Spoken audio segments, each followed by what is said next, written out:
Krishna was saying that even the great demigods and sages don't know him. Because any knowledge, any qualities that we have for knowing him or for not knowing him are coming from him himself. Maharshayak saptapurve chatvaro manavastata madbhava manasajata yeshang loka imak prajaha. The 7 great sages, and before them the 4 other great sages, and the Manus, progenitors of mankind, come from me, born from my mind, and all the living entities populating the various planets descend from them. All the living beings populating the various planets. Purport by Srila Prabhupada. The Lord is giving a genealogical synopsis of the universal population. Brahma is the original creature born out of the energy of the Supreme Lord, who is known as Hiranyagarbha. And from Brahma, all the 7 sages, and before them, 4 other great sages named Sanaka, Sananda, Sanatana, and Sanat Kumara. And the 14 Manus are manifested. There's 14 Manus in one day, one of Lord Brahma's days. All these 25 great sages are known as the patriarchs of the living entities all over the universe. There are innumerable universes and innumerable planets within each universe, and each planet is full of population of different varieties. All of them are born of these 25 patriarchs. Brahma underwent penance for 1,000 years of the demigods before he realized by the grace of Krishna how to create. Then, from Brahma came Sanaka, Sananda, Sanatana, and Sanat Kumara, then Rudra, and then the 7 sages. And in this way, all the Brahmanas and Kshatriyas are born out of the energy of the Supreme Personality of Godhead.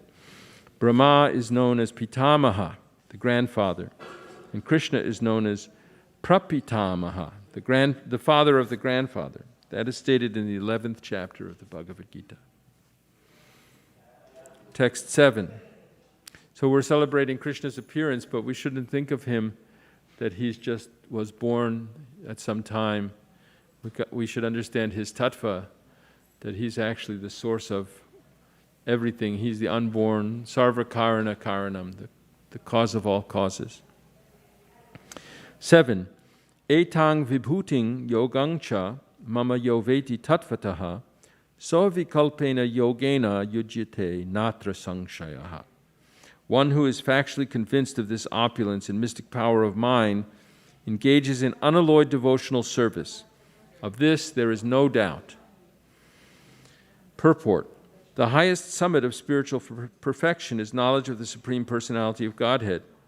Unless one is firmly convinced of the different opulences of the Supreme Lord, he cannot engage in devotional service. Generally, people know that God is great, but they do not know in detail how God is great. Here are the details. If one knows factually how God is great, then naturally he becomes a surrendered soul and engages himself in the devotional service of the Lord. When one factually knows the opulences of the Supreme, there is no alternative but to surrender unto him. This factual knowledge can be known from the descriptions in Srimad Bhagavatam and Bhagavad-gita and similar literatures. In the administration of this universe, there are many demigods distributed throughout the planetary systems. The chief of them are Brahma, Lord Shiva, and the 4 great Kumars and the other patriarchs.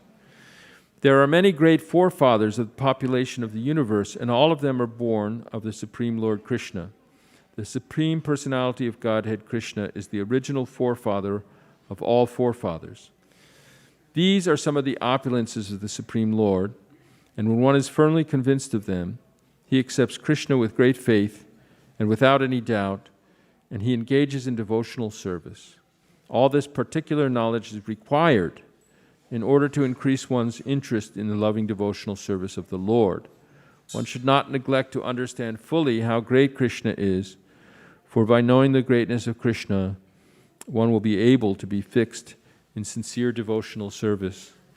One time, Bhaktisiddhanta Saraswati was taking devotees on Parakram, and at Radhakund he gave a series of lectures for a long time, maybe 30 days, on the first verse of the Srimad Bhagavatam. And some of the Babajis and so forth were critical. They thought they wanted to hear about Krishna's Rasa Leela and so forth. But the purport is that we have to understand how Krishna is great, as he describes in this 10th chapter, and he shows the universal form in the 11th chapter. And we should really understand Krishna's actual ontological reality as the unborn source of everything and the Lord of all the planets. Otherwise, we won't be able to become fixed. You know, many of the gopis are already personified Vedas, sages. They've surpassed that. But we can't pretend to jump up like that, just without knowing Bhagavad-gita. Text 8. These next 4 verses are considered the essential seed verses of the Bhagavad-gita. Ahang sarvasya prabhavo matak sarvang pravartate iti matva bhajante mang buddha bhava samanvitaha. I am the source of all spiritual and material worlds. Everything emanates from me. The wise who perfectly know this engage in my devotional service and worship me with all their hearts. Purport by Srila Prabhupada. A learned scholar who has studied the Vedas perfectly and has information from authorities like Lord Chaitanya, and who knows how to apply these teachings, can understand that Krishna is the origin of everything in both the material and spiritual worlds. And because he knows this perfectly, he becomes firmly fixed in devotional service of the Supreme Lord. He can never be deviated by any amount of nonsensical commentaries or by fools. All Vedic literature agrees that Krishna is the source of Brahma, Shiva, and all other demigods. In the Atharva Veda, Gopaltapani Upanishad 124, it is said, Yo Brahmanang vidadhati purvam, yo vai vedangsh jagapayati sma Krishnaha. It was Krishna who in the beginning instructed Brahma in the Vedic knowledge and who disseminated Vedic knowledge in the past. Then again, the Narayana Upanishad says, Atha Purusho Havai Narayano Akam Mayata Prajaha Srijayeti. Then the Supreme Personality of Godhead Narayan desired to create living entities. The Upanishad continues, I'll skip the Sanskrit. From Narayan, Brahma is born, and from Narayan the patriarchs are also born. From Narayan, Indra is born, and from Narayan the 8 Vasus are born. From Narayana, the 11 Rudras are born. From Narayana, the 12 Adityas are born. This Narayana, that's the end of the quote. This Narayana is an expansion of Krishna. That's Srila Prabhupada's explained. It is said in the same Vedas, Brahmanyo Devaki Putraha. The son of Devaki, Krishna, is the Supreme Personality. Narayana Upanishad 4. Then it is said, Eko vai Narayana asin na Brahma na Ishano napo nagni samao neme dyav apritivi na nakshatrani na suryaha. In the beginning of the creation, there was only the Supreme Personality of Godhead, Narayan. There was no Brahma, no Shiva, no water, no fire, no moon, no stars in the sky, no sun. Maha Upanishad 1. In the Maha Upanishad, it is also said that Lord Shiva was born from the forehead of the Supreme Lord. Thus, the Vedas say that it is the Supreme Lord, the creator of Brahma and Shiva, who is to be worshipped. In the Moksha Dharma, Krishna also says, Prajapating charudrang chapi aham eva srijami vai tau himang na vijanito mama maya vimohitao. The patriarch Shiva and others are created by me. कह रहा था कि थोड़ी late निकलें तो चलेगा क्या 7 साढ़े 7? मैंने कहा हाँ चलेगा, फिर मैंने कहा ठीक है मैं स्लॉट बुक कर लेती हूँ तो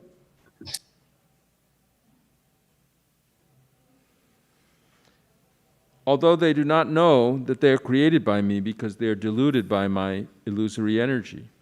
In the Varaha Purana, it is also said, Narayanah paro devas tasmad jatas chaturmukhaha tasmad Rudro Bhavad Devaha Sacha Sarva Gyatangataha. Narayana is the Supreme Personality of Godhead, and from him Brahma was born, from whom Shiva was born.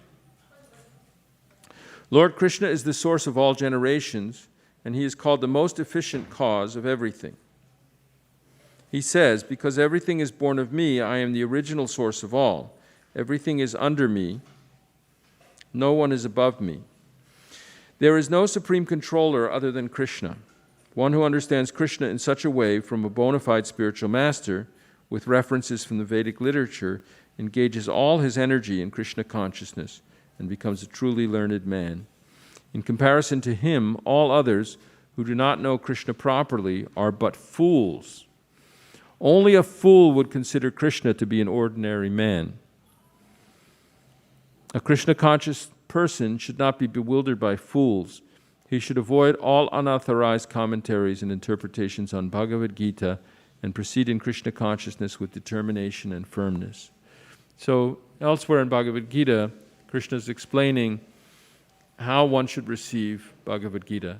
Just like in this chapter, Arjuna says, Sarvam etadritang manye yanmang vadasi keshava. I accept everything totally that you've told me, that you, Nahite Bhagavan Vyaktim Vidur Deva Nadanavaha. You are not even known to the Devas and the Danavas. So Arjuna is praying to Krishna like this. Yes. Do you have a microphone? Let's.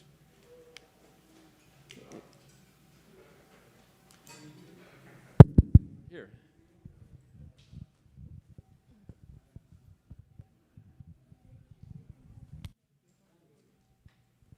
Thank you, Prabhu, for reading the 10th chapter of Bhagavad-gita.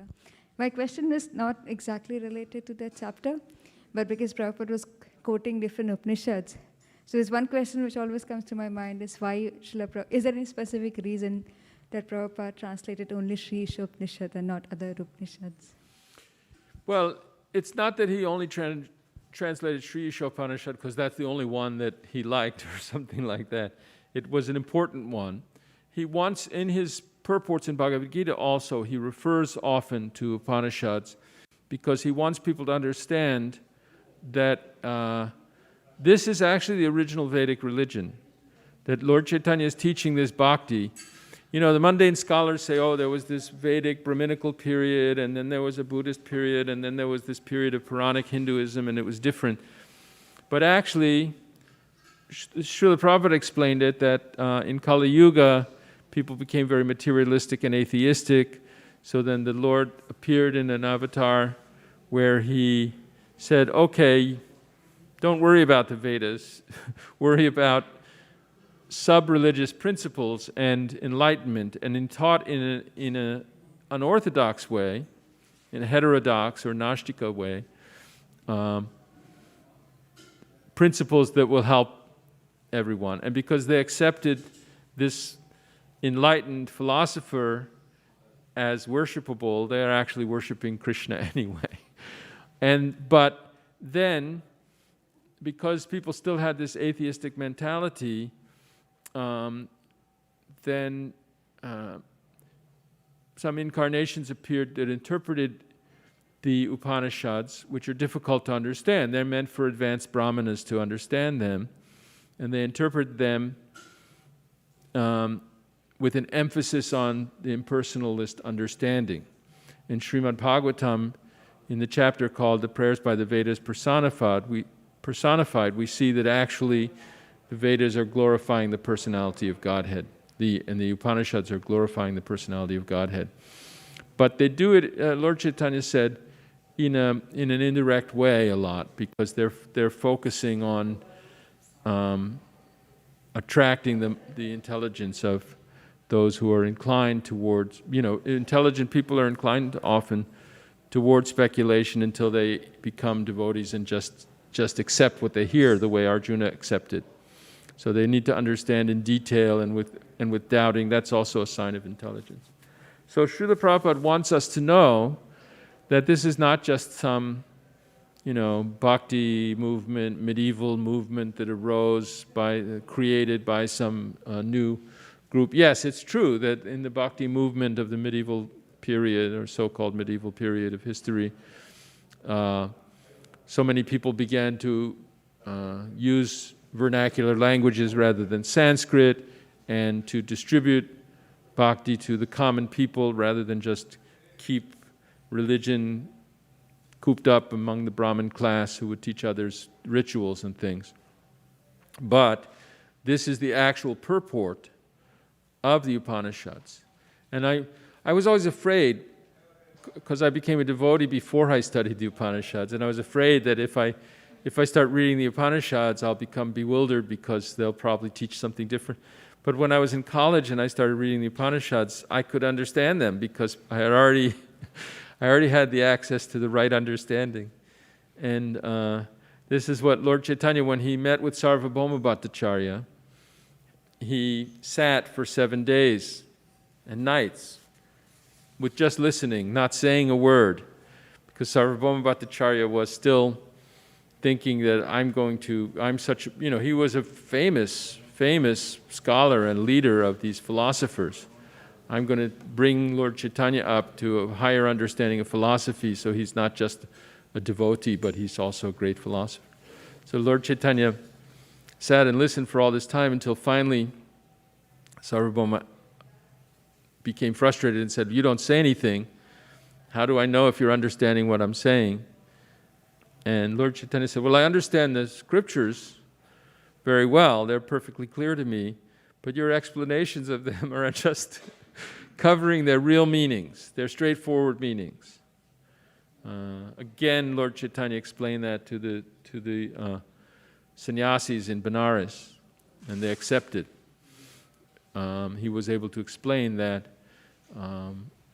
a philosophy that appealed to the atheistic mentality had been developed, and great philosophers, speculators, they comment on it and everything. But what we're left with, like Srila Prabhupada says, only a fool would think that Krishna is an ordinary person, right? Krishna's lifting Govardhan Hill. He's, doing all these amazing things that he can do, showing wonderful activities, killing demons, becoming like a little baby. He becomes heavy and he pulls Trinavarta down, and he topples the Yamalarjuna trees, and all these wonderful childhood pastimes of Krishna and amazing pastimes of Krishna throughout his avatar on this planet, that if someone thinks, well, he was just an ordinary person who maybe had some special powers or something like that, they're not understanding what Krishna is and why he's displaying these amazing pastimes. And also if someone thinks, like Krishna says in the 7th chapter, avyaktang vyaktimapanam manyate mam abudhaya parang bhavam ajananto mamavyayam anuttamam, that people who are unintelligent think that the formless is supreme, and then I've just assumed this form and personality, but I'm really formless. And he says they don't know that I'm inexhaustible, avyayam anuttamam. And these philosophies are not the proper understanding of the Vedic scriptures. I mean, the Vedic scriptures are very vast. They contain many rituals. But in Bhagavad-gita, as Krishna is explaining what's right, he says those who tell you to perform all these rituals for good karma, so you get better birth, material opulence, and wealth, they're half-learned, right? Vedavada ratas and nanyadastiti vadanaha. They say there's nothing more than this karma kanda stuff. And then Krishna says, become a yogi and strive to become above that. And then he explains that those who worship other devas with bhakti, but they don't really know me, right? They're worshiping me because I am everything. Everything comes from me, but they're doing it in a wrong way. Avidhi purvakam. Aham hi sarva yagyanam. Bhoktacha prabhurevacha. The actual rituals are supposed to be that Krishna is the presiding deity of all these rituals, and that his different servants, the various agents, the demigods or devas, are being propitiated with his prasadam, actually. Now, mundane scholars might not understand that some of these things are esoteric, and they're not just immediately apparent from the texts of the Samhitas and the Brahmanas. And This is the actual truth that Krishna is revealing in Bhagavad-gita. He's explaining yoga, dhyana yoga, jnana yoga, karma yoga, everything, worship of devas, worship by people who are outside the scriptures and just based on their modes of material nature. He's explaining everything in terms of the ultimate goal, which is his devotional service. And therefore, Srila Prabhupada teaches us that the middle 6 chapters of Bhagavad-gita are the most important confidential chapters that primarily deal with bhakti yoga, and that the first 6 and the last 6 are like protective coverings.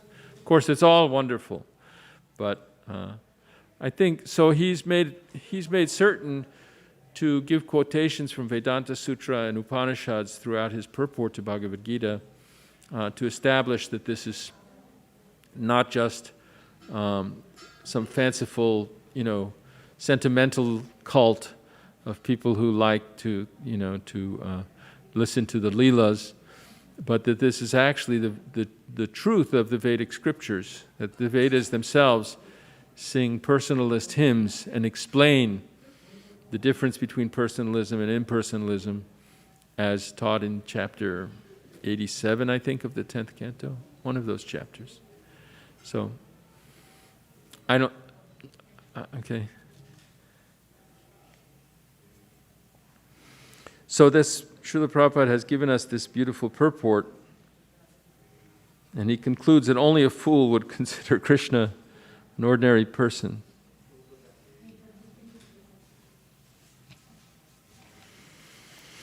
Right, in the 9th chapter, Avajananti mang mudha manushing tanamashrita param bhavam ajananto bhuta maheshwaram. They think, the demons think, Krishna's some rival of mine and I'll defeat him. And, Shishupal thinks, Krishna, I can't stand that guy. So they're complete fools. And moghasha mogha karma no mogha jnana vichetasaha rakshasi masuring chaiva prakriting mohining shritaha. They're defeated. All of their attempts at knowledge and sacrifice and everything are ultimately defeated because they're taking shelter of the demonic energy. Whereas the devotees taking shelter of the Mahatmas, Srila Prabhupada emphasizes this word Mahatma. Krishna uses it several times in Bhagavad-gita, and it only refers to the pure devotees. And so the Mahatmas are taking shelter of the divine energy, and they're always chanting Krishna's glories, bowing down and worshiping him. And now we're hearing about these Buddha Bhava.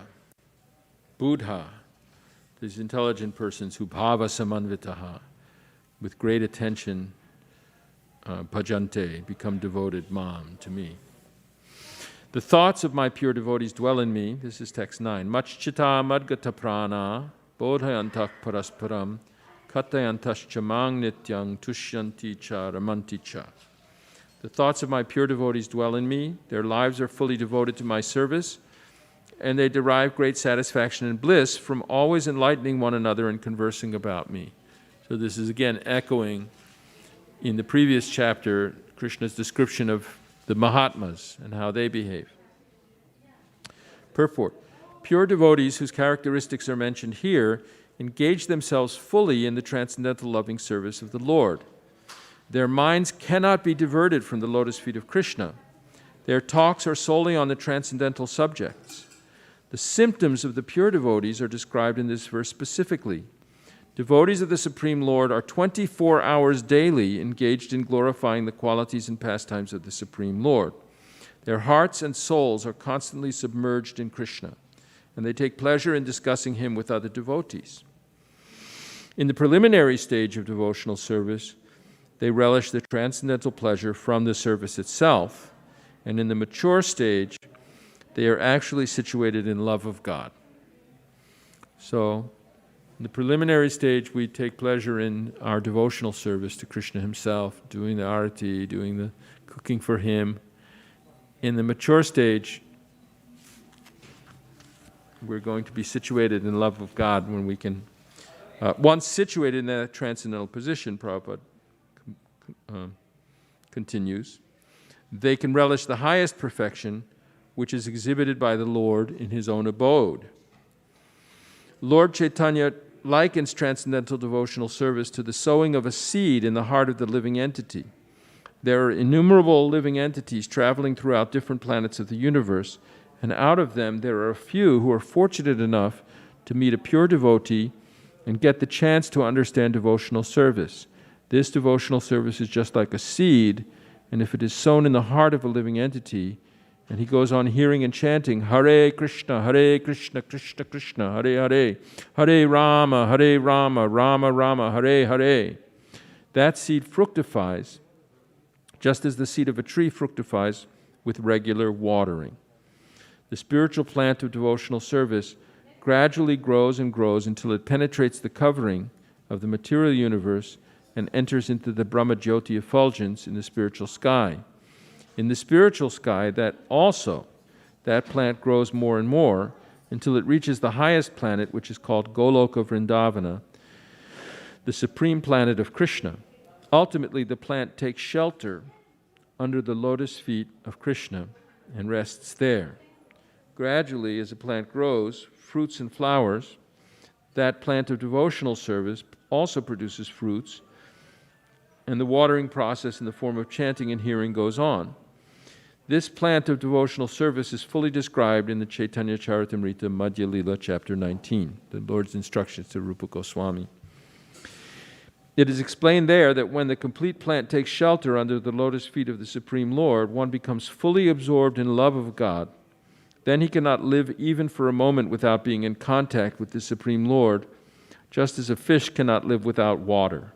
In such a state, the devotee actually attains the transcendental qualities in contact with the Supreme Lord. The Srimad Bhagavatam is also full of such narrations about the relationship between the Supreme Lord and his devotee. Therefore, in Srimad Bhagavatam, the Srimad Bhagavatam is very dear to the devotees, as stated in the Bhagavatam itself, 12:13-18. Srimad Bhagavatam Purana Mamalang Yad Vaishnavanang Priyam.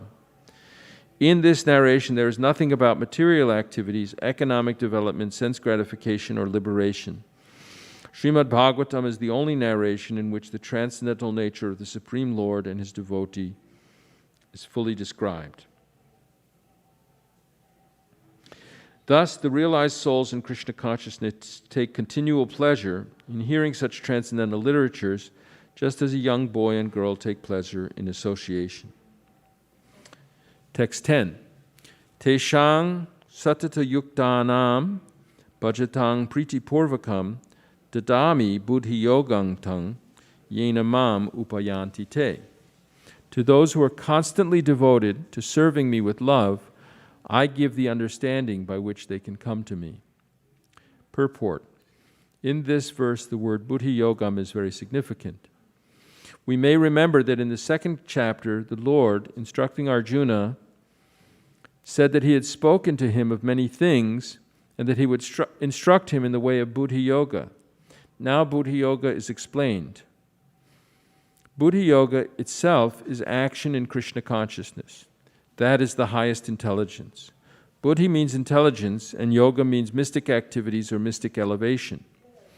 When one tries to go back home, back to Godhead, and takes fully to Krishna consciousness in devotional service, his action is called buddhi yoga. In other words, buddhi yoga is the process by which one gets out of the entanglement of this material world. The ultimate goal of progress is Krishna. People do not know this. Therefore, the association of devotees and a bona fide spiritual master are important. One should know that the goal is Krishna, and when the goal is assigned, then the path is slowly but progressively traversed, as the ultimate goal is achieved. When a person knows the goal of life but is addicted to the fruits of activities, he is acting in karma yoga. When he knows that the goal is Krishna but takes pleasure in mental speculations to understand Krishna, he is acting in jnana yoga. And when he knows the goal and seeks Krishna completely in Krishna consciousness and devotional service, he is acting in bhakti yoga or buddhi yoga, which is the complete yoga. This complete yoga is the highest perfectional stage of life. A person may have a bona fide spiritual master and may be attached to a spiritual organization, but if he is still not intelligent enough to make progress, then Krishna from within gives him instructions so that he may ultimately come to him without difficulty. The qualification is that the person always engage himself in Krishna consciousness and with love and devotion render all kinds of services. He should perform some sort of work for Krishna, and that work should be with love. If a devotee is not intelligent enough to make progress on the path of self-realization, but is sincere and devoted to the activities of devotional service, the Lord gives him a chance to make progress and ultimately attain to him. How's everybody feeling? Amazing. Okay. Do we need to stand up and stretch or anything? Okay, let's have a big stretch. Stand up.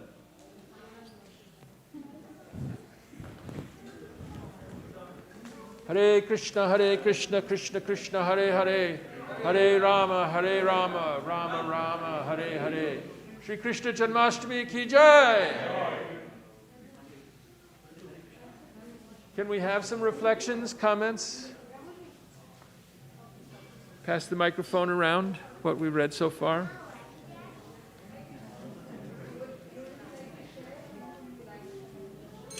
Don't be shy, someone. Come on, raise your hand. Nothing, huh? I'm thinking. Taking it all in. All right. I wanted to say I like the concept of Buddhi Yoga. That how I had this confusion between Buddhi Yoga and Jnana Yoga. But Prabhupada clarifies that because Krishna from within gives the intelligence by which a person can advance in spiritual life, that is why Buddhi Yoga is the knowledge which helps us disentangle. So Buddhi Yoga is the knowledge which helps us disentangle from the material world. So I like that point a lot. Say that one more time loudly. Buddhi Yoga is the knowledge that Helps us disentangle ourselves from the material world. in time will disentangle us from the material world. Yes, Jai.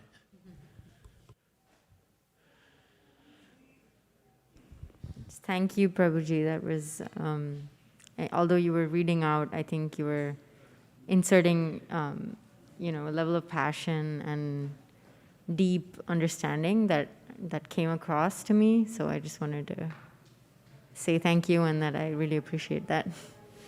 Yeah, it can be boring just to hear someone reading. So I'm trying to break it up with little comments and stuff. Yeah, that's coming through. Thanks. Thank you.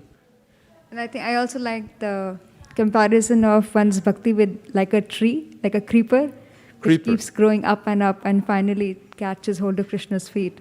And then Prabhupada said, at that point, the person becomes like a fish without water. He cannot live without Krishna. So that was also something which... Have you read the 19th chapter of the Madhya Lila in Chaitanya Charitamrita? Oh, you have something to look forward to. Yeah, I'll take it as a homework. Yeah. So yeah, the Chaitanya Charitamrita is very, very nice. The Bhaktisiddhanta said that people would all want to learn to speak Bengali so they could read it in the original thing.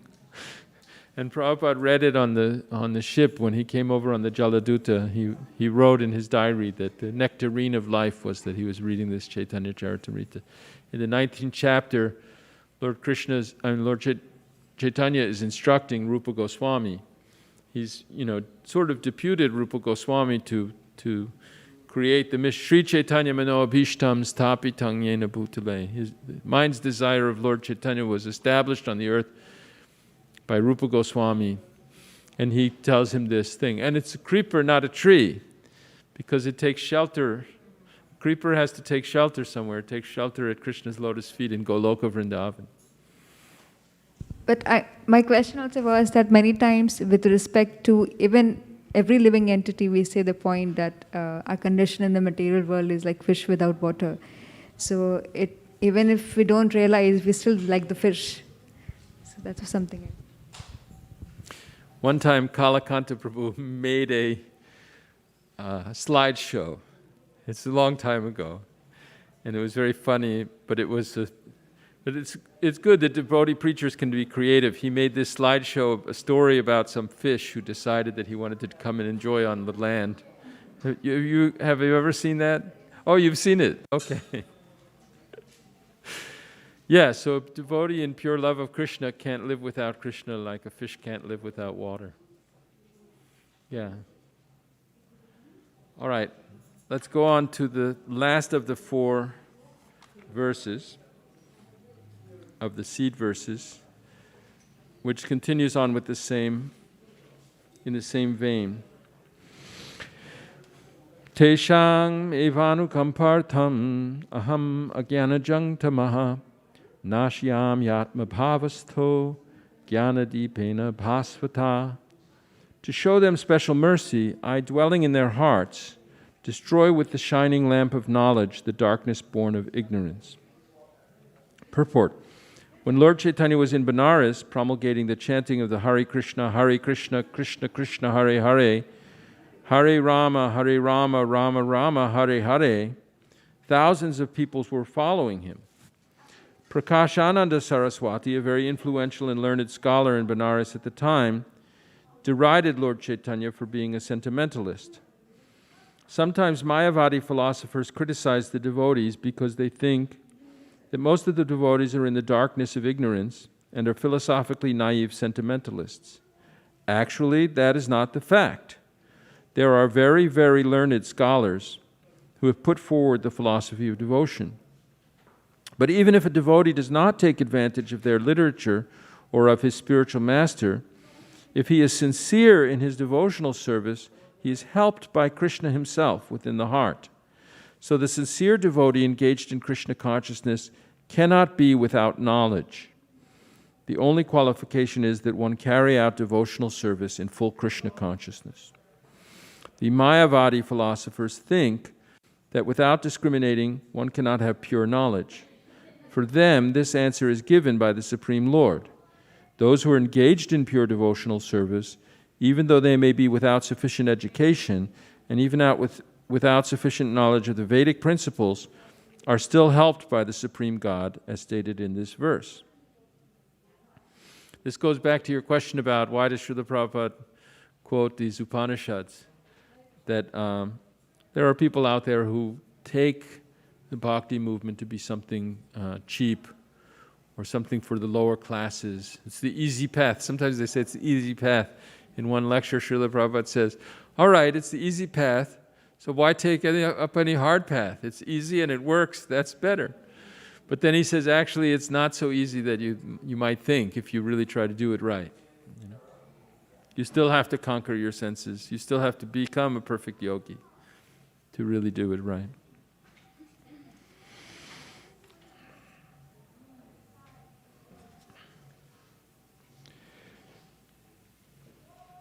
The Lord tells Arjuna that basically there is no possibility of understanding the supreme truth, the absolute truth, the supreme personality of Godhead, simply by speculating. For the supreme truth is so great that it is not possible to understand him or to achieve him simply by making a mental effort.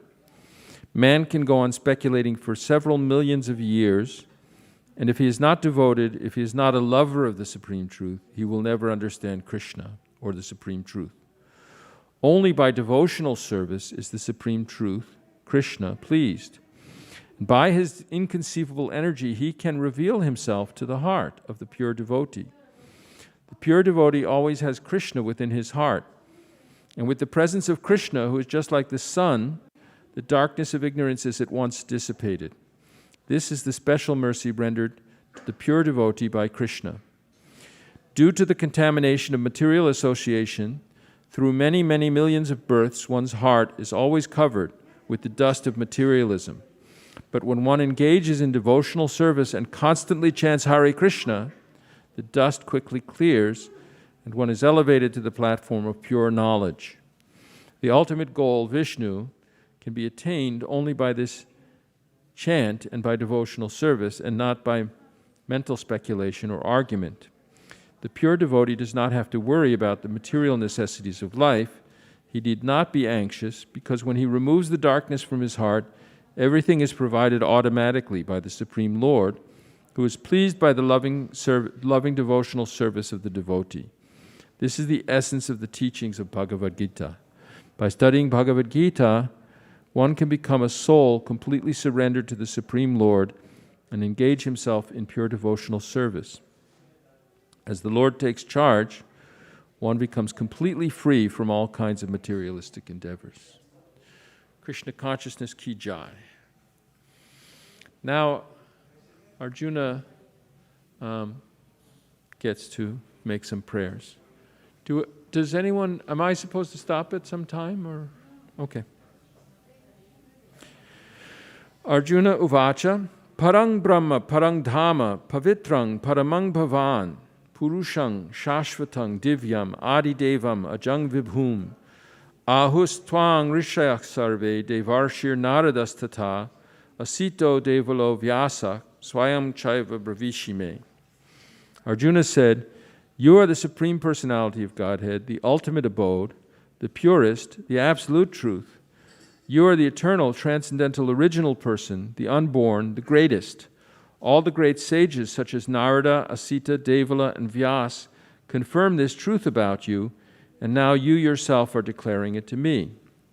Thank you. That makes it easier to read. Purport by His Divine Grace A.C. Bhaktivedanta Swami Prabhupada. In these two verses, the Supreme Lord gives a chance to the Mayavadi philosopher. For here it is clear that the Supreme is different from the individual soul. Arjuna, after hearing the essential 4 verses of Bhagavad-gita in this chapter, became completely free from all doubts and accepted Krishna as the Supreme Personality of Godhead.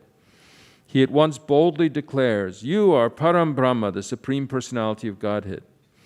And previously Krishna stated that He is the originator of everything and everyone. Every demigod and every human being is dependent on Him. Men and demigods, out of ignorance, think that they are absolute and independent of the Supreme Personality of Godhead. That ignorance is removed perfectly by the discharge of devotional service. This has already been explained in the previous verse by the Lord. Now, by His grace, Arjuna is accepting Him as the supreme truth in concordance with the Vedic injunction. It is not that because Krishna is Arjuna's intimate friend, Arjuna is flattering him by calling him the Supreme Personality of Godhead, the absolute truth. Whatever Arjuna says in these 2 verses is confirmed by Vedic truth. Vedic injunctions affirm that only one who takes to devotional service to the Supreme Lord can understand Him, whereas others cannot. Each and every word of this verse spoken by Arjuna is confirmed by Vedic injunction. In the Kena Upanishad, it is stated that the Supreme Brahman is the rest for everything. And Krishna has already explained that everything is resting on Him. Right? Everything is like pearls are strung on a thread. Mattak paratarang nanyat kinchidasti dananjaya mayi sarvamidang protang sutre manigana iva. The Mundaka Upanishad confirms that the Supreme Lord in whom everything is resting can be realized only by those who engage constantly in thinking of Him. This constant thinking of Krishna is smaranam, one of the 9 methods of devotional service. It is only by devotional service to Krishna that one can understand His position and get rid of this material body. In the Vedas, the Supreme Lord is accepted as the purest of the pure. One who understands that Krishna is the purest of the pure can become purified by from all sinful activities. One cannot be disinfected from sinful activities unless he surrenders unto the Supreme Lord. Arjuna's acceptance of Krishna as the Supreme Pure complies with the injunctions of Vedic literature. This is also confirmed by great personalities of whom Narada is the chief.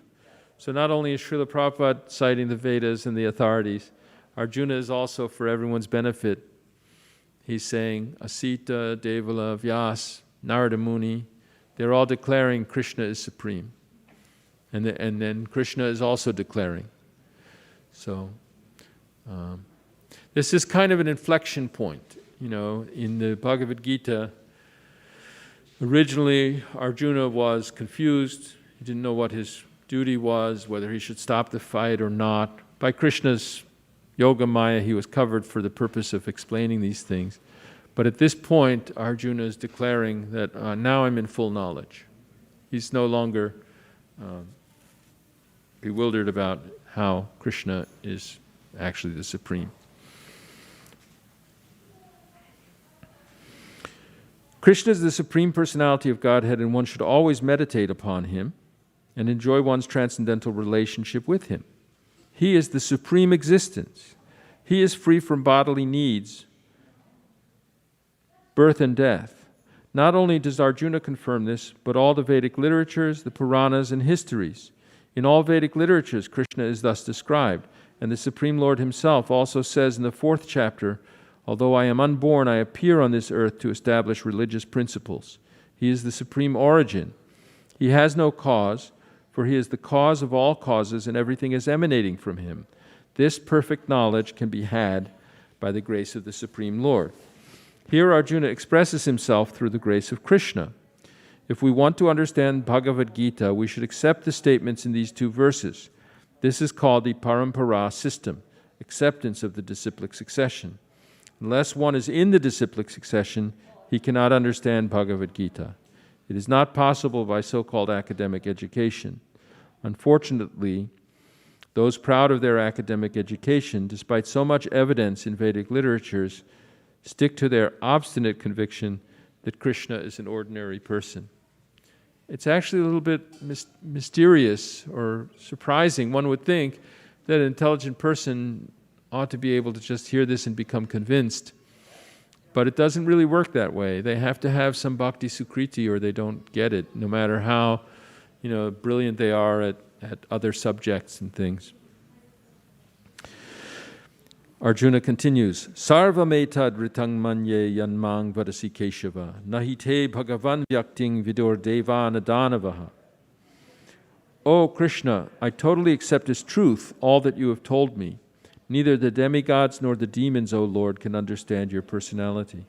Purport. Arjuna herein confirms that persons of faithless and demonic nature cannot understand Krishna.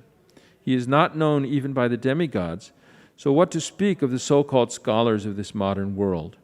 By the grace of the Supreme Lord, Arjuna has understood that the supreme truth is Krishna and that He is the perfect one. One should therefore follow the path of Arjuna. He received the authority of Bhagavad-gita. As described in the 4th chapter, the parampara system of disciplic succession for the understanding of Bhagavad-gita was lost, and therefore Krishna re-established that disciplic succession with Arjuna because he considered Arjuna his intimate friend and a great devotee. Therefore, as stated in our introduction to Gita Upanishad, Bhagavad-gita should be understood in the parampara system. When the parampara system was lost, Arjuna was selected to rejuvenate it. The acceptance by Arjuna of all that Krishna says should be emulated. Then we can understand the essence of Bhagavad-gita, and then only can we understand that Krishna is the Supreme Personality of Godhead. So it's not exactly an academic process of understanding. We hear the spiritual master, we ask relevant questions, we understand that the spiritual master can reveal knowledge to us because the spiritual master knows the truth, having received it in disciplic succession. And it's by a change of our heart, really, as we become devoted to Krishna, that Krishna destroys our ignorance and removes the veil that covers our real knowledge. Swayam evatmanatmanam vetattvang purushottama bhuta bhavana bhutesha deva deva jagatpate. Indeed, you alone know yourself by your own internal potency, O Supreme Person, origin of all, Lord of all beings, God of gods, Lord of the universe. Purport. The Supreme Lord Krishna can be known by persons who are in a relationship with Him through the discharge of devotional service, like Arjuna and his followers. Persons of demonic or atheistic mentality cannot know Krishna. Mental speculation that leads one away from the Supreme Lord is a serious sin, and one who does not know Krishna should not try to comment on Bhagavad-gita. Bhagavad-gita is the statement of Krishna, and since it is the science of Krishna, it should be understood from Krishna, as Arjuna understood it. It should not be received from atheistic persons.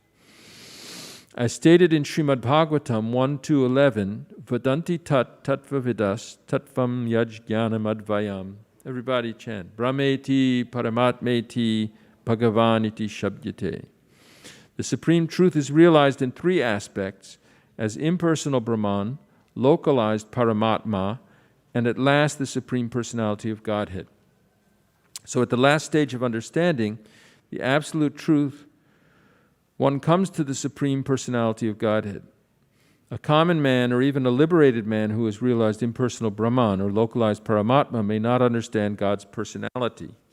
Such men, therefore, may endeavor to understand the Supreme Person from the verses of Bhagavad-gita, which are being spoken by this person, Krishna. Sometimes the impersonalists accept Krishna as Bhagavan, or they accept his authority.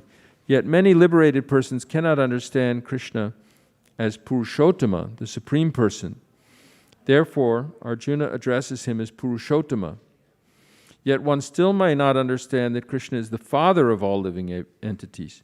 Therefore, Arjuna addresses him as Bhuta Bhavana. And if one comes to know him as the father of all the living entities, still one may not know him as the supreme controller. Therefore, he is addressed here as Bhutesha, the supreme controller of everyone. And even if one knows Krishna as the supreme controller of all living entities, still one may not know that he is the origin of all the demigods. Therefore, he is addressed herein as Deva Deva, the worshipable God of all demigods. And even if one knows him as the worshipful God of all demigods, one may not know that he is the supreme proprietor of everything. Therefore, he is addressed as Jagatpati. Thus, the truth about Krishna is established in this verse by the realization of Arjuna, and we should follow in the footsteps of Arjuna to understand Krishna as he is. Text 16. Vaktam arhasya sheshena divya hyatma vibhutayaha yabhir vibhutibhir lokan imangs twang vyapya tishtasi. Please tell me in detail of your divine opulences by which you pervade all these worlds. Purport. In this verse it appears that Arjuna is already satisfied with his understanding of the Supreme Personality of Godhead, Krishna. By Krishna's grace, Arjuna has personal experience, intelligence, and knowledge, and whatever else a person may have. And through all these agencies, he has understood Krishna to be the Supreme Personality of Godhead. For him there is no doubt, yet he is asking Krishna to explain his all-pervading nature. People in general, and all the impersonalists in particular, concern themselves mainly with the all-pervading nature of the Supreme. So Arjuna is asking how he exists in his all-pervading aspect through his different energies. One should know that this is being asked by Arjuna on behalf of the common people. Text 17. Welcome everyone. We're reading from chapter 10 of Bhagavad-gita. Katam vidyamahang yoging stvang sada parichintayan keshu keshu chabhaveshu chintyosi bhagavan maya. O Krishna, O Supreme Mystic, how shall I constantly think of you, and how shall I know you? In what various forms are you to be remembered, O Supreme Personality of Godhead? Purport. As it is stated in the previous chapter, the Supreme Personality of Godhead is covered by his Yoga Maya. Only surrendered souls and devotees can see him.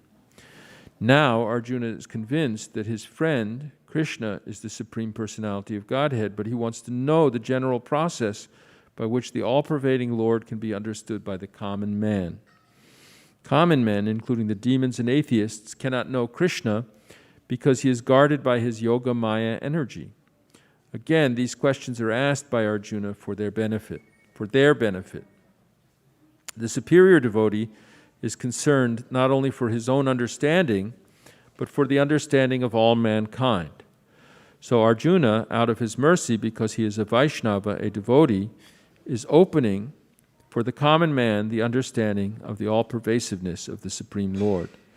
He addresses Krishna specifically as Yogin, because Sri Krishna is the master of the Yoga Maya energy, by which he is covered and uncovered to the common man. The common man who has no love for Krishna cannot always think of Krishna, therefore he has to think materially. Arjuna is considering the mode of thinking of the materialistic persons of this world. The words keshu keshu cha bhaveshu refer to material nature. The word bhava means physical things. Because materialists cannot understand Krishna spiritually, they are advised to concentrate the mind on physical things and try to see how Krishna is manifested by physical representations. So in the Srimad Bhagavatam, the beginning of the second canto, first chapter, is called the first step in God realization. Is that the first chapter or the second chapter? I don't even remember now. First.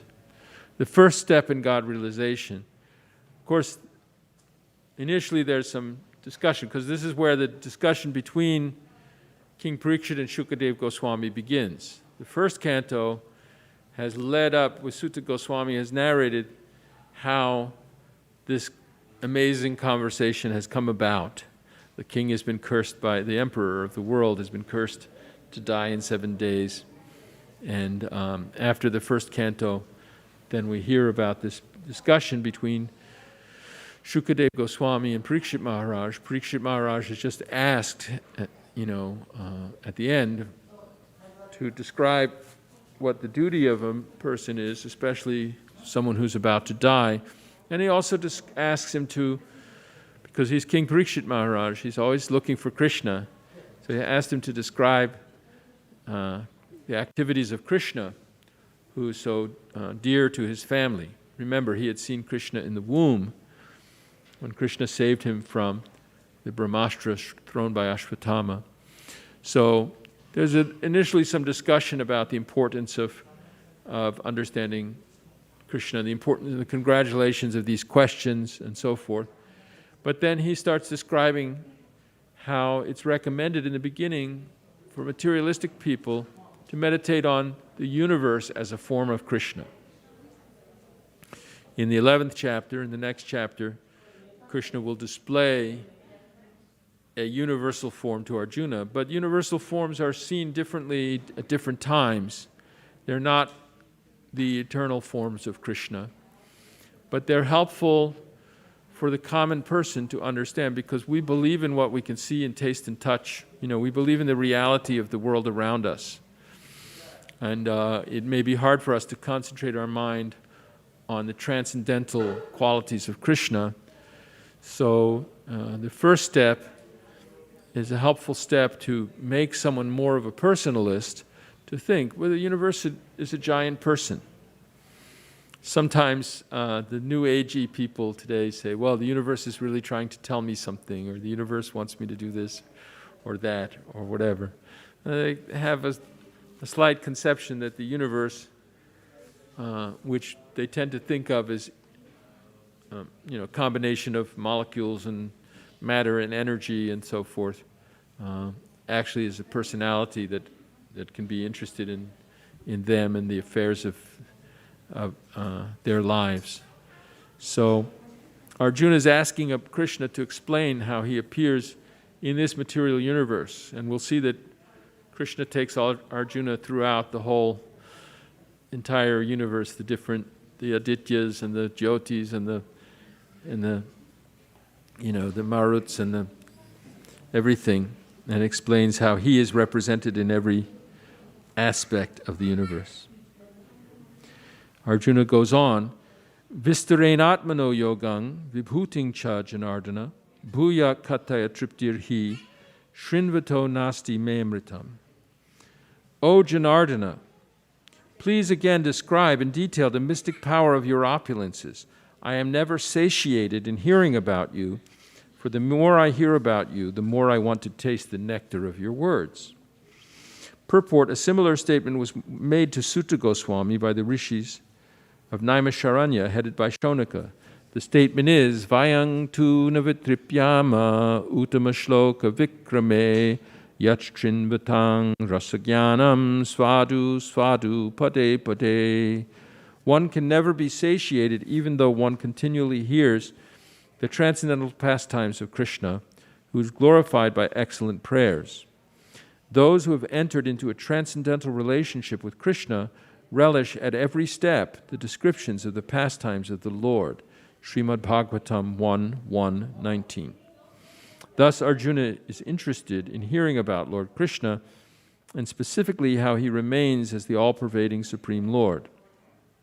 Now, as far as Amritam, nectar, is concerned, any narration or statement concerning Krishna is just like nectar. And this nectar can be perceived by practical experience. Modern stories, fictions, and histories are different from the transcendental pastimes of the Lord, in that one will tire of hearing mundane stories, but one never tires of hearing about Krishna. It is for this reason only that the history of the whole universe is replete with references to the pastimes of the incarnations of Godhead. The Puranas are histories of bygone ages that relate to the pastimes of the various incarnations of the Lord. In this way, the reading matter remains forever fresh, despite repeated readings. Krishna was actually given the benediction by Sandipani Muni after Krishna gave him his Guru Dakshin. Krishna and Balaram learned everything at their Gurukula, and then they told the Guru, as is traditional, what can we give you to show our gratitude for what you've taught us? So Sandipani Muni and his wife thought that because these boys are extraordinary, we should ask for something extraordinary. So it turns out that their child had been disappeared and presumed dead. And they asked Krishna to go bring him back. And Krishna went, and he found that their son had been killed by a demon who took the form of a giant sea snail in the ocean. And Krishna killed the demon and went and got Yamaraj to return their son, to bring back their son to them. And then Sandipani Muni gave him benediction and said that whatever you speak will always be fresh, ever fresh. No one will ever tire of hearing your words. And any words about Krishna as well, for devotees, at least when we get some taste, a little bit of taste, when some of the Yogamaya clears off, it's just very relishable, isn't it? It's just like this process of devotional service. We don't have to sit between four fires and stare at the sun or anything like that. We just have to hear about Krishna's pastimes and instructions, and it's pleasant. We sit here in this nice, pleasant room. Krishna is here, Srila Prabhupada is here, and we're reading Bhagavad-gita and hearing Srila Prabhupada's explanations. And it's very, very pleasant. One time in Vrindavan, I'm told, I wasn't there, Srila Prabhupada was lecturing in Krishna Balaram temple, the nice courtyard, and it had the nice tamal tree there. And the group of yogis had come. Hare Krishna, thank you very much for your participation. Haribol. And they had matted hair, and they were practically naked and covered in ashes and stuff. And they came in just as Prabhupada was talking. And he said, and we will attain perfection just by eating. And he popped a sweet ball in his mouth by taking prasadam. So this is all prasadam, the higher taste, and we're just relishing it. So Arjuna says that he never gets tired of hearing this nectar. Shri Bhagavanu vacha hantate katayashyami divya hyatma vibhutayaha pradhanyata kurushreshta nastyanto vistarasya me. The Supreme Personality of Godhead said, yes, I will tell you of my splendorous manifestations, but only of those which are prominent, O Arjuna, because my opulence is limitless. Purport. It is not possible to comprehend the greatness of Krishna and his opulences. The senses of the individual soul are limited and do not permit him to understand the totality of Krishna's affairs. Still, the devotees try to understand Krishna but not on the principle that they will be able to understand Krishna fully at any specific time or in any state of life. Rather, the very topics of Krishna are so relishable that they appear to the devotees as nectar. Thus the devotees enjoy them. In discussing Krishna's opulences and his diverse energies, the pure devotees take transcendental pleasure. Therefore, they want to hear and discuss them. Krishna knows that living entities do not understand the extent of his opulences. He therefore agrees to state only the principal manifestations of his different energies. The word pradhanyataha, principle, is very important because we can understand only a few of the principal details of the Supreme Lord, for his features are unlimited. It is not possible to understand them all, and vibhuti, as used in this verse, refers to the opulences by which he controls the whole manifestation. In the Amarakosha dictionary, it is stated that vibhuti indicates an exceptional opulence. The impersonalist or pantheist cannot understand the exceptional opulences of the Supreme Lord, nor the manifestation of his divine energies. Both in the material world and in the spiritual world, his energies are distributed in every variety of manifestation. Now, Krishna is describing what can be directly perceived by the common man. Thus, part of his variegated energy is described in this way. Text 20. Aham atma gudakesha sarvabhutashayastitaha aham adishcha madhyangcha bhutanam anta evacha.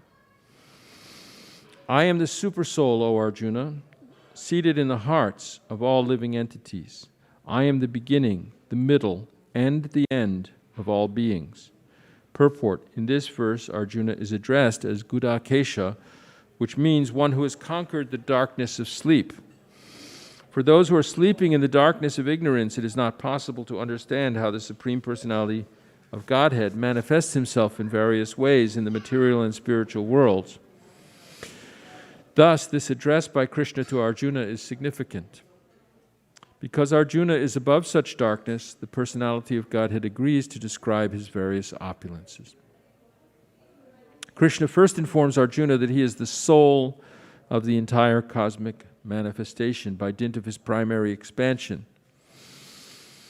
Before the material creation, the Supreme Lord, by his plenary expansion, accepts the Purusha incarnation, and from him everything begins.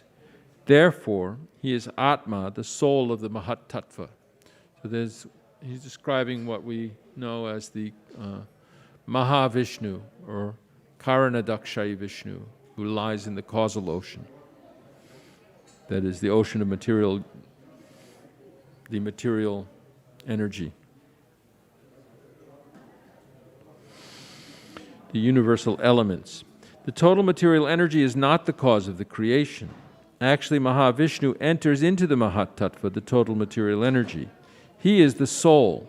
When Mahavishnu enters into the manifested universes, he again manifests himself as the Supersoul in each and every entity. So that's another Purusha. There's these three Purushas we're to learn about. Mahavishnu, Garbhadakshay Vishnu, and from whom Brahma is born, and Kshirodakshay Vishnu, who's the Supersoul in every living being. In fact, in every little atom of the universe, he appears. Smaller than the smallest. He's everywhere. We have the experience that the personal body of the living entity exists due to the presence of the spiritual spark. Without the existence of the spiritual spark, the body cannot develop. Similarly, the material manifestation cannot develop unless the Supreme Soul, Krishna, enters. As stated in the Subala Upanishad, Prakrityadi sarva bhutantar yami sarva sheshi chanarayanaha. The Supreme Personality of Godhead is existing as the Supersoul in all manifested universes. The three Purusha avatars are described in Srimad Bhagavatam. They are also described in the Sattvata Tantra. Vishnos tu trini rupani purushakyani to viduhu. The Supreme Personality of Godhead manifests three features as Karanadakshayi Vishnu, Garbhodakshayi Vishnu, and Kshirodakshayi Vishnu in this material manifestation. The Mahavishnu or Karanadakshayi Vishnu is described in the Brahma Samhita 547. Yakaranarna Vajale Bhajatisma Yoga Nidram. The Supreme Lord Krishna, the cause of all causes, lies down in the cosmic ocean as Mahavishnu. Therefore, the Supreme Personality of Godhead is the beginning of this universe, the maintainer of the universal manifestation, and the end of all energy. So the Garbhodakshayi Vishnu is like the soul of the universe, and the Kshirodakshayi Vishnu is like the soul of all the living entities.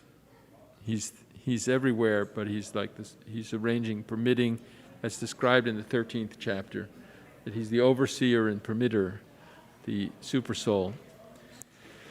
And Mahavishnu is like the soul of the material energy.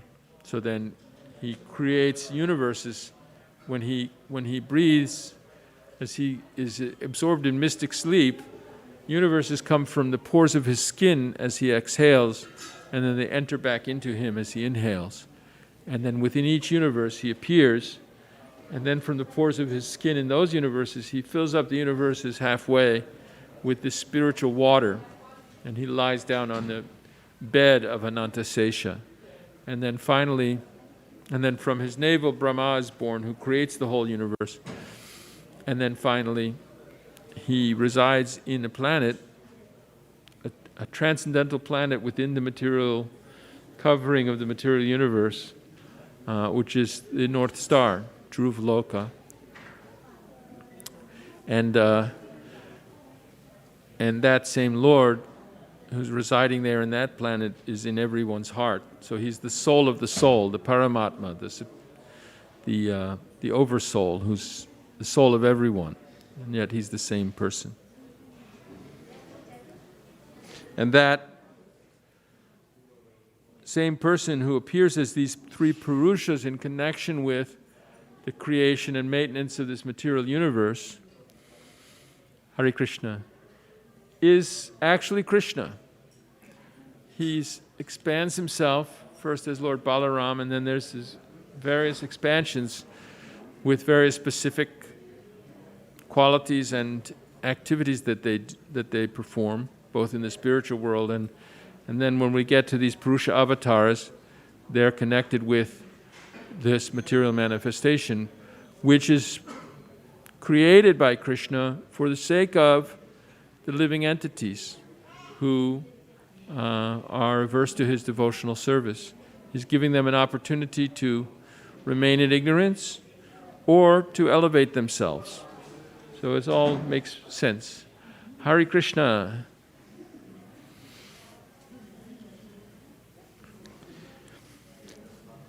The next verse, verse 21, says, Adityanam ahang Vishnur, Jyotishang ravarang shuman, Marichir marutamasmi, Nakshatranam ahang shashi.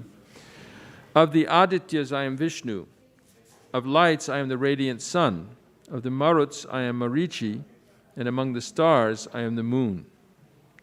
Purport, there are 12 Adityas, of which Krishna is the principal. He's the son of Aditi, Vamanadev.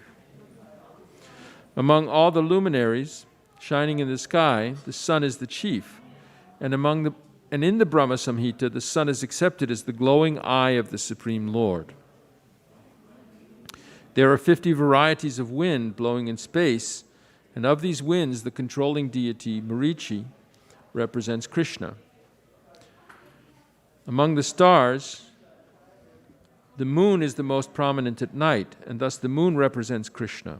And it appears from this verse that the moon is one of the stars. Therefore, the stars that twinkle in the sky also reflect the light of the sun. The theory that there are many suns within the universe is not accepted by Vedic literature. The sun is one, and as by the reflection of the sun the moon illuminates, so also do the stars. Since Bhagavad-gita indicates herein that the moon is one of the stars, the twinkling stars are not suns, but are similar to the moon. So the Vedic knowledge is perfect, And our modern astronomers and physicists and chemists, they're only seeing a little bit of knowledge.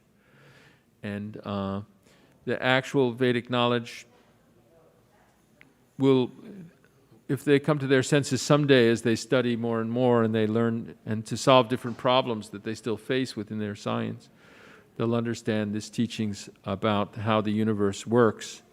It's created, it's not just an accident that there was a chunk that exploded and, or a singularity that then because of the laws of nature it made everything appear the way we see it. That's kind of backwards thinking. They're hoping that they take the assumption that it's going to explain that, and then they try to explain it in that way. But actually the universe is for consciousness, for the living entities who are here.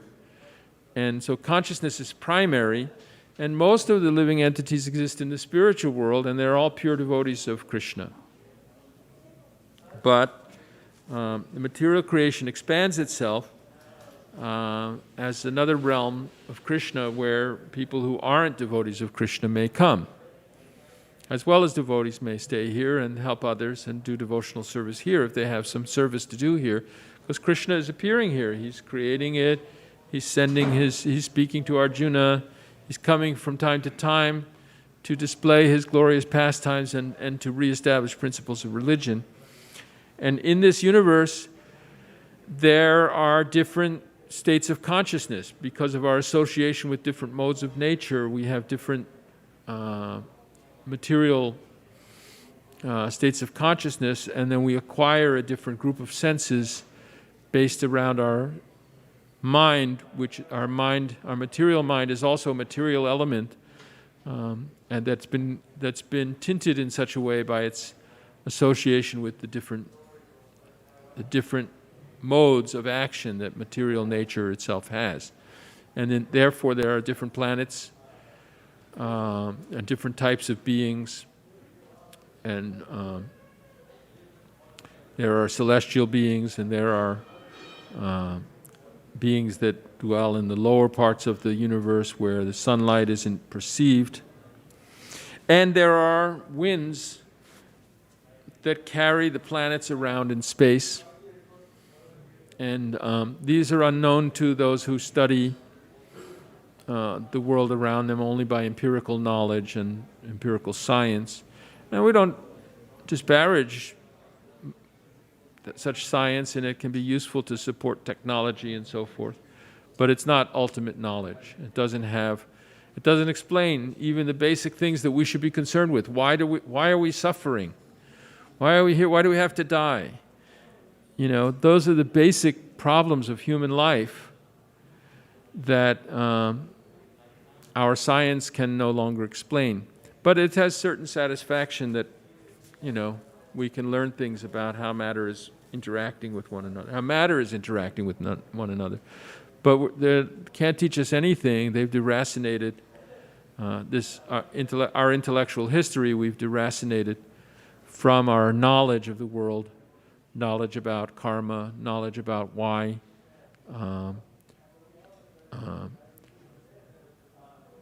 by acting righteously, we will actually improve our situation, and by acting sinfully, our situation will not improve. And there's no knowledge about what does it mean, that the values are divided from facts in modern science. So there's a dichotomy. We can't talk about what's good and bad. We can only talk about what's energy and work and velocity and acceleration and electrical charges and so forth. But so there's other kinds of knowledge, and Krishna is giving the most important kind of knowledge in Bhagavad-gita, and we should understand these. Of the Vedas, I am the Samaveda. Of the demigods, the Devas, I am Indra, the king of heaven. Of the senses, I am the mind, and in living beings, I am the living force, consciousness. Vedanang samavedosmi devanam asmi vasabaha. Indriyanang manaschasmi bhutanam asmi chetanaha. Purport.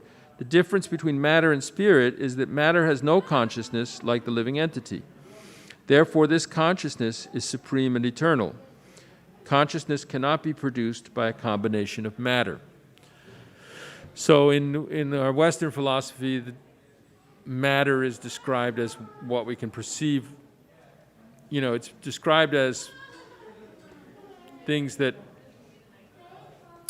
they're inert, they have mass, right? Matter is what has mass, may have charge. It's described in terms of things we can measure, like mass and electrical charge and things like that. In Vedic science, anything which is temporary and inert is material. So there's gross matter, the 5 material elements, and they're associated with the 5 senses in different ways. And then there's also subtle matter. So mind, ego, and intelligence are 3 forms of subtle matter that are also described by Krishna as his material energies. So it's a different way of conceiving of the world, but it's not. It shouldn't be thought that this is mythology or this is a less sophisticated understanding. That was just the way the prejudices of the modern academic world. People, when they hear about this stuff, if they don't already have some faith in Krishna, when they hear that we say that there's only one sun in the universe, they just kind of laugh and say, well, we know that's not true. But they don't really know the deeper knowledge of how the universe is arranged and why. Rudranam Shankaraschasmi Vitesho Yaksharakshasam Vasunang Pavakaschasmi Meruch Shikarinamaham. Of all the Rudras, I am Lord Shiva. And of the Yakshas and Rakshasas, I am the Lord of Wealth, Kuvera. Of the Vasus, I am fire, Agni, and of the mountains, I am Meru. Purport, there are 11 Rudras, of whom Shankara, Lord Shiva, is predominant. He is the incarnation of the Supreme Lord, in charge of the mode of ignorance in the universe. The leader of the Yakshas and Rakshasas is Kuvera, the master treasurer of the demigods, and he is a representation of the Supreme Lord. Meru is a mountain famed for its rich natural resources. Purodhasam Chamukyangmang Vidhipartha Brihaspatim Senaninam Ahang Skandaha Sarasam Asmi Sagaraha. Of priests, O Arjuna, know me to be the chief Brihaspati. Of generals, I am Kartikeya, and of bodies of water, I am the ocean. Purport, Indra is the chief demigod of the heavenly planets and is known as the king of the heavens. The planet on which he reigns is called Indraloka. Brihaspati is Indra's priest, and since Indra is the chief of all kings, Brihaspati is the chief of all priests. And as Indra is the chief of all kings, similarly Skanda, or Kartikeya, the son of Parvati and Lord Shiva, is the chief of all military commanders, and of all bodies of water, the ocean is the greatest. These representations of Krishna only give hints of his greatness. Maharshinang Brigoraham Giram Asmyekam Aksharam Yagyanam Japa Yagyosmi Stavaranam Himalayaha. Of the great sages I am Brigu, of vibrations I am the transcendental Om, of sacrifices I am the chanting of the holy names Japa, and of immovable things I am the Himalayas, or the Himalayas. Purport, Brahma, the first living creature within the universe, created several sons for the propagation of various kinds of species.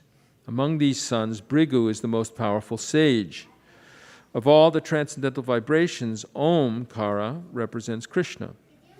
Of all sacrifices, the chanting of Hare Krishna, Krishna Krishna, Hare Hare, Hare Rama, Rama Rama, Hare Hare, is the purest representation of Krishna. Sometimes animal sacrifices are recommended, but in the sacrifice of Hare Krishna, there is no question of violence. It is the simplest and the purest. Whatever is sublime in the worlds is a representation of Krishna. Therefore, the Himalayas, the greatest mountains in the world, also represent him. The mountain named Meru was mentioned in a previous verse, but Meru is sometimes movable, whereas the Himalayas are never movable. Thus, the Himalayas are greater than Meru. So, we become inspired when we read these descriptions that we see how Krishna is the greatest of all things, and therefore anything that's great within the material creation, anything that's beautiful, powerful, or opulent, is a representative of Krishna. He's the chief of any category of things that we think of. Ashvatak sarva vrikshanam devarshinang chanaradaha gandharvanang chitrarataha siddhanam kapilo munihi. Of all trees I am the banyan tree, and of the sages among the demigods I am Narada. Of the Gandharvas I am Chitrarata, and among perfected beings I am the sage Kapila. Purport: the banyan tree, Ashvata, is one of the highest and most beautiful trees, and people in India often worship it as one of their daily morning rituals. Amongst the demigods they also worship Narada, who is considered the greatest devotee in the universe. Thus he is the representation of Krishna as a devotee. The Gandharva planet is filled with entities who sing beautifully, and among them the best singer is Chitrarata. Amongst the perfect living entities, Kapila, the son of Devahuti, is a representative of Krishna. He is considered an incarnation of Krishna, and his philosophy is mentioned in the Srimad Bhagavatam. Later on, another Kapila became famous, but his philosophy was atheistic. Thus there is a gulf of difference between them. So in the 6 Vedic darshans, there are different sages that teach these different philosophies, Kanad, Kapila, Jaimini, etc. Patanjali, and Vyasadeva teaches Vedanta. So the Sankhya system of atheistic philosophy that's also expressed in the Vedas is taught by a sage named Kapila, but he's a human sage of much later origin. This Kapila that's on Siddhaloka is an incarnation of Krishna, and he's explained Sankhya in a devotional way to his mother Devahuti. He is a son of Kardama Muni, one of the original Prajapatis. So it's a different Kapila, and they both are associated with Sankhya philosophy, but Kapila Dev, the incarnation of Vishnu, teaches bhakti, teaches Sankhya in terms of theistic devotional service, and those teachings are explained in the 3rd canto of the Srimad Bhagavatam. Very beautiful.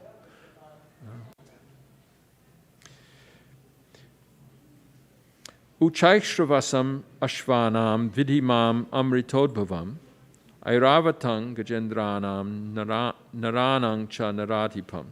Of horses know me to be Uchaishrava, produced during the churning of the ocean for nectar. Of lordly elephants I am Airavata, and among men I am the monarch. So another way to look at this is we say Krishna is the supreme of all categories, or another way to look at it is that in any community or any category, the chief is a representative of Krishna. So a king is supposed to be, like God's representative in human society, like that. Purport: the devotee demigods and the demons, asuras, once took part in churning the sea. From this churning, nectar and poison were produced, and Lord Shiva drank the poison. From the nectar were produced many entities, of which there was a horse named Uchaikshrava. Another animal produced from the nectar was an elephant named Airavata. Because these 2 animals were produced from nectar, they have a special significance, and they are representatives of Krishna. Amongst the human beings, the king is the representative of Krishna because Krishna is the maintainer of the universe, and the kings, who are appointed on account of their godly qualifications, are maintainers of their kingdoms. Kings like Maharaj Yudhishthira, Maharaj Parikshit, and Lord Rama were all highly righteous kings who always thought of the citizens' welfare. In the Vedic literature, the king is considered to be the representative of God. In this age, however, with the corruption of the principles of religion, monarchy decayed and now is finally abolished. It is to be understood that in the past, however, people were more happy under righteous kings. Any reflections or discussion? At this point, we have some microphones in the audience, and we encourage people to... Closer? This is better? Is everybody hearing okay? Does anybody want to... anything we heard so far that they want to mention or comment on or inspired them to think in a certain way about? If not, I'll just go on reading. Ayudhanam ahang vajrang denunam asmi kamuduk prajanaschasmi kandarpaha sarpanam asmi vasukihi. Of weapons I am the thunderbolt. When does the bhajan start? 6 o'clock. Of weapons I am the... oh, it's already starting. Okay, then.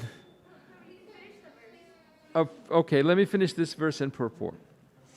Of weapons I am the thunderbolt, among cows I am the surabhi. Of causes for procreation I am Kandarpa, the god of love, and of serpents I am Vasuki.